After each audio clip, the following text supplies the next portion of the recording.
All right, let's get to our main topic. Get all the hackles up from the fanboys. Here we go. You guys ready? Yes. It's time. This news naturally broke I think it was like a day after we recorded last week, as it often goes, but you can't control the news cycle. Forza Horizon 5, IGN's 2021 Game of the Year, is going to PS5. Playground Games has announced that the most recent Forza Horizon game is coming to PlayStation 5 this spring. It'll be the latest Xbox exclusive heading to the PlayStation console following games like Sea of Thieves and Indiana Jones and the Great Circle, which of course hasn't hit PS5 yet. It's also due this spring.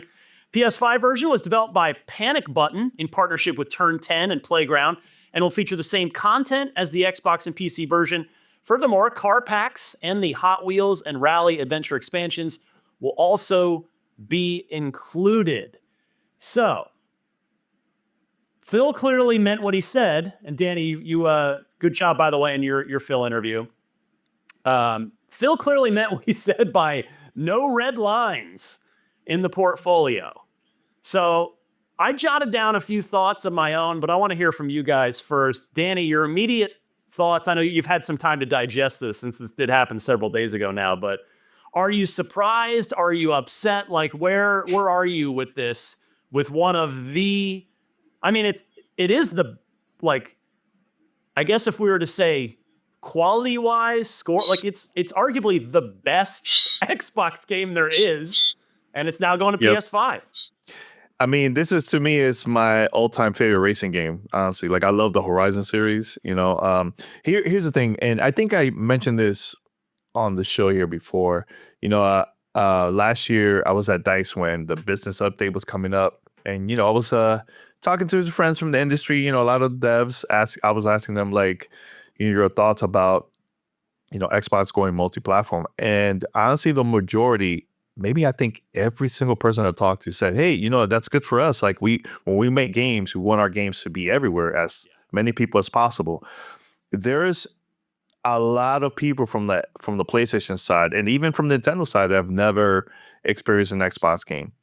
And I think that this is good. Like, I want people to experience this amazing racing game that has gotten so many awards, so many great reviews. And I think it's good for the studio overall too. So to show their talent to other people too, So another thing too, I think a lot of the people that you've been talking about, like the fanboys online going, going crazy online, like angry about this type of content going on to other consoles. Look, at the end of the day, business is changing. That's why I feel like it is important for us to have these conversations and even go back in history too, because this is not the first time the Xbox has done this. I remember in the early days of the Nintendo DS, there was a port. Was it a port or a game that it was rare that worked on Via Pinata and it came out for the DS?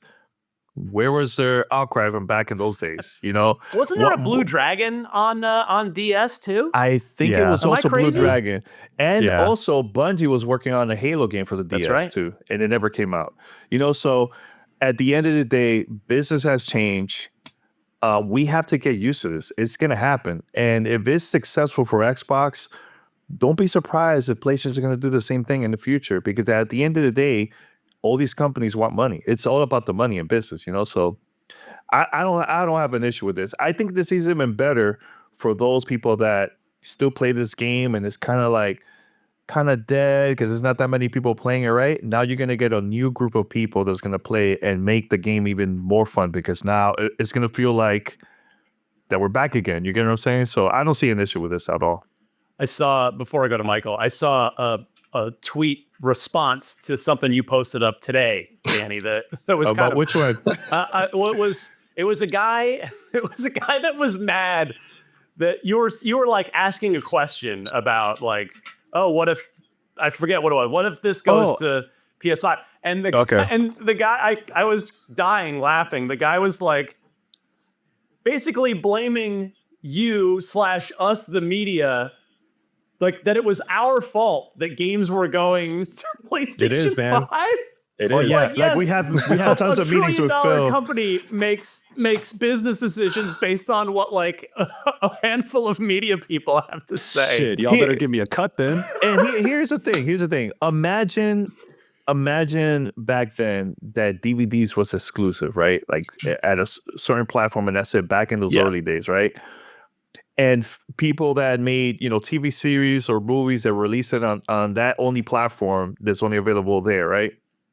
It will hurt the industry overall because it's not selling. It's only a couple, it's only a certain amount of people that could get that. But if you have this available in other places and open it up, that's good for the industry. It's similar to PlayStation decided, hey, let's make business with Xbox. Let's have Blu-ray drives on the console. Yeah. Because that's a Sony thing, right? Again, it's about working together, making the industry better, getting more money, not only for the publishers, but also for the studios. This is an opportunity for the studios to get more money and more opportunities in the future. We've been complaining now for like the past 2.5 years about layoffs, right? And I'm not saying there's other issues too about that, but I think by doing this, it's going to help the industry overall, getting more people out there with their talent. I don't see an issue with this, man. We got to stop with this whole brand loyalty. Well, it's it a worked gatekeeping thing too. Yeah, it worked when we were kids, right? It was like a thing that Sega started that trend back then because they wanted to compete against Nintendo back in the early 90s. So everybody was like, Sega versus Nintendo, but that's back then, man. It's a new thing now. I feel like this is going to change the industry overall forward. I see this as like a positive thing more than negative. Michael, your thoughts? Danny's on point. What can I say? This is, it's going to be healthier for the industry. Get used to it. And if you're tripping about this, relax and get used to it because this is the first step of, what Phil's been saying for many, many years. Last week I said, hey, I'm going to sound like a broken record, but they've been telegraphing this for a very long time. I'm going to say it again. And I'm going to keep saying that as we see more and more Xbox games go multi-plat. But yeah, you're going to think, I said this about Halo, when the rumors about Halo Master Chief Collection coming to PS5, think about, if you're on Xbox, you're playing this game, think about how many noobs you're going to smoke in Forza Horizon 5, dog. It's going to be crazy. But the thing too, is that Forza Horizon is such it draws that line between simulation race and arcade racing in an open world. But a lot of its live multiplayer events are, it's like kind of the bread and butter of that it's game. Very social. Yeah, it's so social. Like 5 minutes, go over here, something's going to be happening over there. And then when you see a bunch of cars gather, like that's exciting. And that's kind of I imagine that will come back for a moment in time once this hits PS5. And also thinking about like the state of racing games too. I mean, you have your Gran Turismos, you have your obviously Forza Horizon, and there are things on the outskirts, like Test Drive didn't really work out. Need for Speed is in a tough place. And so, getting people back into racing games in this way with what is arguably the best racing game in recent years, that's dope. That's great. And I think also the success and the metrics of this being ported to PS5 is also going to kind of be indicative of, I guess, how Microsoft is going to go about these things. But I can imagine that they've already chalked this up as a W, or like the work that was done to port this thing over is going to be like, okay, this is how much time it takes. This is how many resources we need to pour into this. And they're going to do that across their entire portfolio. So get used to it. This is how the industry is changing. And Danny's point too is like, if this helps developers succeed, that's a net positive, because the last thing you want to see in Xbox's studios, the studios under their umbrella, have been susceptible to layoffs too, and sometimes it doesn't even matter how successful your game is, because parent companies do crazy things all the time that don't make any sense and never want to take the blame for their poor decisions, as we saw with BioWare last week with EA making like bad decisions about Dragon Age, and that's having consequences in the long term. Parent companies do that stuff all the time, but at least for this way, like, developers can be like, hey, we did our best and we put it out there to as many people as possible. Let the cards fall where they may, and their chances of success, I think, are going to be better, especially if they're putting out quality games like Forza Horizon. You're going to get used to it, and you're going to see the industry change. Business has changed, and I think this is going to be a net positive. Hey, and one last thing too, and Michael, you probably going to agree with me. We love Final Fantasy VII Rebirth, right? Yeah. It got Certainly. released on Steam and it's doing phenomenal. The sales has been great, right? So that's good for Square because now we're gonna see, I mean, I know they're working on the next game, but Mhm. imagine this game available on all platforms. We're gonna Yeah. get that experience, have a lot of fun playing this game. Because Final Fantasy Rebirth is one of my favorite games from last year too. So Mhm. I'm glad that it's happening now. Again, I know I don't like to bring them up a lot, but the Twitter folks, the X angry folks, right? Ah, That's still stuck in that bubble. The majority of people don't they care don't about your care. opinion.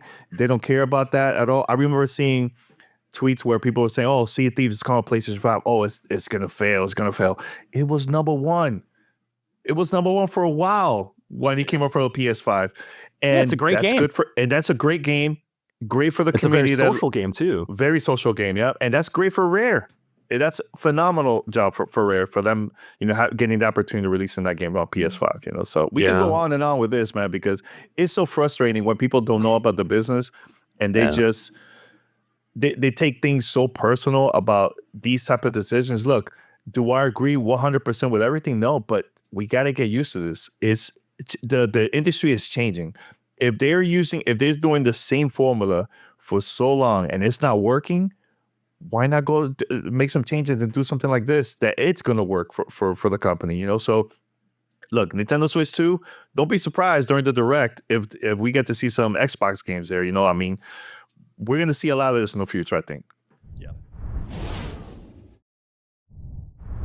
Yeah, I mean, I know a lot of the frustration from some people seems to come from, you brought up Final Fantasy VII Rebirth. Like, well, why, if Sony's not going to quid pro quo here, Microsoft shouldn't either.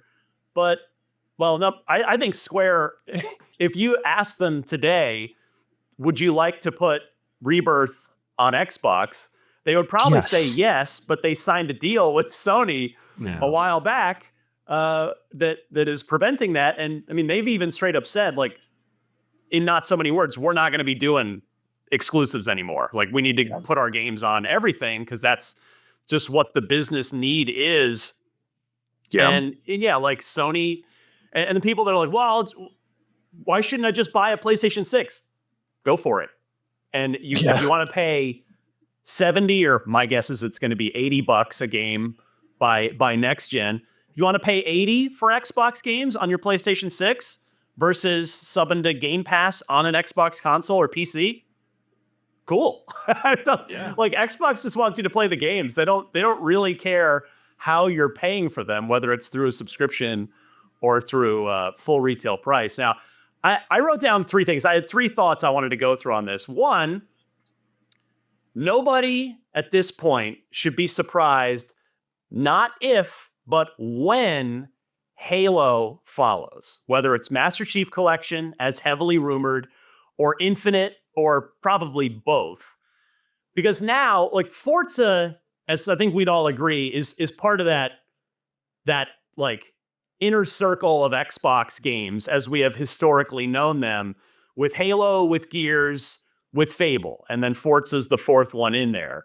Like, if Forza is going to PlayStation 5, that means everything is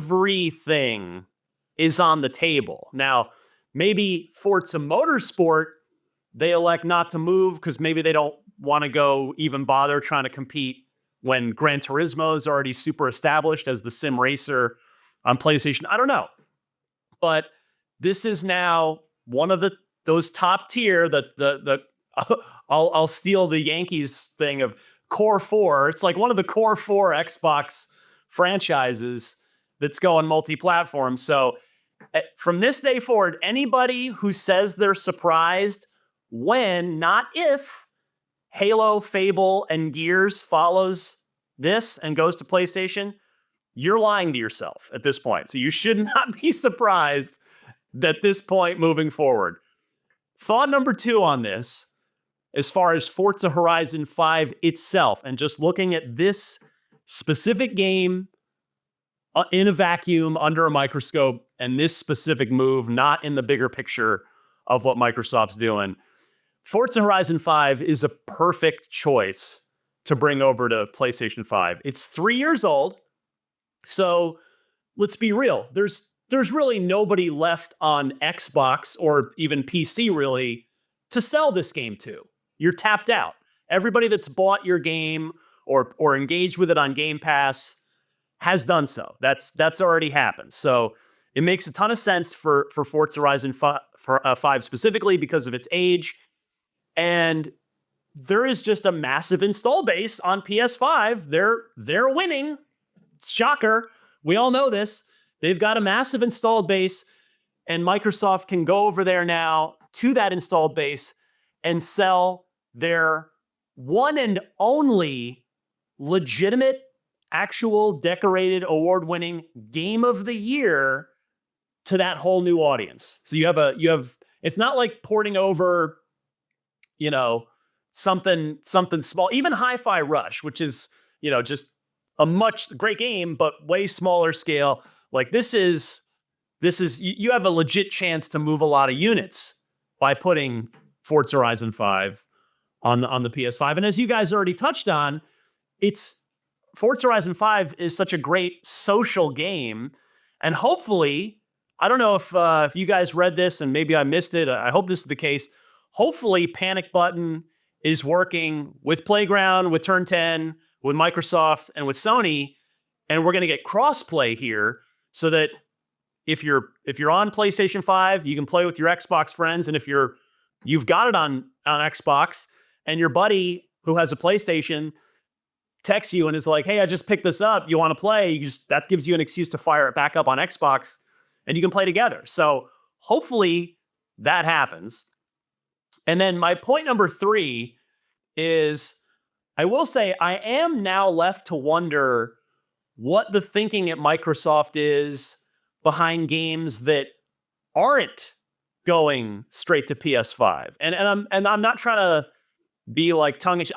I'm being serious. Like I can understand why maybe you would want to hang on to some of the A-listers for a while, like they're doing with Indiana Jones, like it seems like they're doing with Fable. But like, I would legitimately ask, like again, full just curiosity from Microsoft, why isn't Avowed going to PlayStation 5 on day one? Sure, yeah. I'm not advocating for it necessarily. Like I'm fine. I don't care if it does. I'm playing it right here, right now. But Avowed and South of Midnight, like those we'd all agree, I think, are not in that top tier. So like, what's kind of the motivation behind not putting those on PS5 on day one, which you are doing with Doom? I know Doom's an established franchise, but so I'm just kind of wondering how the delineation of thinking about the strategy there goes. I don't know if you guys have any thoughts on that. I think ports take time, ports take effort, and I think these are decisions that were made well before. So if South of Midnight, Avowed were never really like thought of as going to other platforms when they were still in the process of thinking about how they were going to go about putting on multiplat. I once this game comes out, then they'll probably put a port team on it, like they did with Forza. Yeah. So I think like those decisions were made before, as these games were in production. And then, so with something like Indiana Jones, they probably had anticipated that already. So things take time, ports do take effort, and resources do need to be put into it to make those ports right, because they definitely don't want to put out their game and have it be buggy or missing certain things in the process of porting it. And like, these are also studios who are working on next projects, so they cannot like, once they get going, like, hey man, we're making our next game, if it's like Horizon 6 or whatever, like, hey, we're focusing on this. We can't dedicate parts of our team to doing a port. So find somebody else who can do it properly. But even then, that also takes time to do that. So, but like, once you get to the point where this becomes the norm, and once we start to see like the wheels turning, I think more often you will see those time exclusive windows get shorter, or you'll get day and date multi-platform. Mm-hmm. I think it all depends, and you're right, Michael. It also depends also on budget too. Like if they don't need a budget for, let's work on console PC for now, and then later we'll get maybe another studio to port it. future, I could definitely see that. But also one thing that we also have to bring up is, and I don't know if you guys talked about it in the previous episodes, but Microsoft was the biggest, I think the largest gaming publisher last month. No, actually 2 months ago, during the month of December 2024. So, and I know one of the reasons is also because of Black Ops 6, because it's in every Indie too, platform, though. right? And then Indiana Jones too. But look at that. The more the Xbox and Microsoft sees that, the more we're gonna get to see more of these, games coming on other platforms. So I could definitely see that. Well, the rules have changed over at Microsoft, and it's just how it is now. And it's, again, like Horizon 5 makes a ton of sense, and hopefully we'll all get to play together with our friends on PS5 here once this port drops in the spring.